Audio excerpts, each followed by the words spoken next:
السلام علیکم ملګرو، امید لرم چې ټول به روغ او جوړ وي. ملګرو، دغه دوه درې ورځې موږ ویډیوګانې نه وې جوړې کړې په دې وجه باندې چې زموږ یو تره وفات شوی و. الله پاک دې سره د ټولو مسلمانانو وبخښي، دعا ورته وکړئ، سره د ټولو مسلمانانو هغې ته دعا وکړئ. بس په دغه وجه باندې موږ ویډیوګانې نه ریکارډ کولې، ویډیوګانې نه جوړولې، لږ شانه بند و، مشکل و.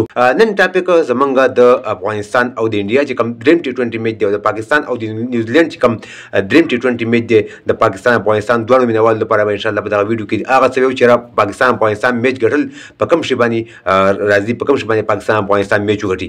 راځو هر څه مخکې پاکستان ټیم طرف ته چې پاکستان ټیم کې بعضې تبدیلیانې پکار دي، بعضې چینجز پکې پکار دي چې پاکستان ټیم دغه دریم T20 میچ کم از کم په خپل نوم باندې که دا دریم T20 میچ پاکستان ټیم ونه ګټي، نو پاکستان ټیم په دغه سیریز کې د کلین سویپ یا د ټولو میچونو بیلو سره په مخامخ کېدو طرف ته ځي. پاکستان ټیم ته موږ وګورو، شاهین شاه افریدي کیپټن دی، نوی کیپټن دی، ینګ هلک دی، هغه نه سینیر نه دی لکه څومره چې بابر اعظم سینیر و. بابر اعظم یو بهترین پلیر و، هغه د کیپټنسۍ لرې شوی دی. سبا دپاره د پاکستان سکواډ سره اشاره کوم چې پاکستان ټیم کوم لوبغاړي واخلي چې هغه دریم T20 میچ کم از کم پاکستان انشاءالله په خپل نوم باندې کړي.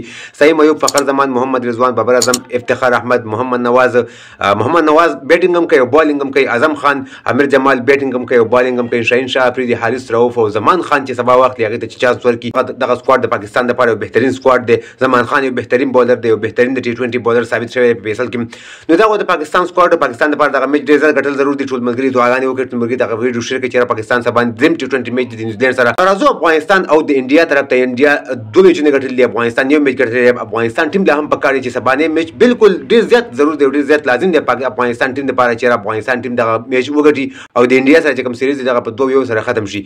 د افغانستان ټیم کې کوم لوبغاړي پکار دي چې باید واخیستل شي چې افغانستان ټیم میچ وګټي. افغانستان ټیم په دغه دوه میچونو کې که موږ وګورو ښه سکور یې کړی دی، خو بل طرف ته که موږ وګورو د انډیا ټیم ډېر زیات مضبوط ټیم دی.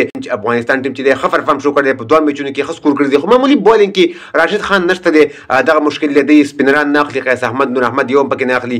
که تاسو ته یم چې هلته صرف یو سپینر لوبېږي یا دوه سپینران لوبېږي، نو کم از کم انډیا 2-3 سپینران اخلي چې افغانستان هم 2-3 سپینران واخلي. راځو افغانستان ټیم طرف ته سبا دغه لوبغاړي واخلي: امان الله ګربز، ابراهیم ددران، ګلبدین نایب، کریم جنت، نجیب الله ددران، حزمت الله عمرزی، قیس احمد چې پکې واچوي بهترین کار به وکړي، محمد نبی، مجیب ددران، نبیل حق، فضل حق فاروقي.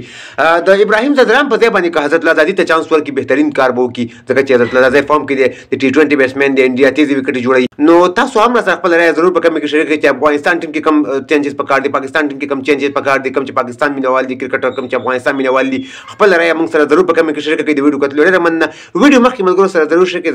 زموږ پیج او یوټیوب چینل سره ضرور سبسکرایب کړئ د نور تازه معلوماتو لپاره. نور خو خدای د الله په امان.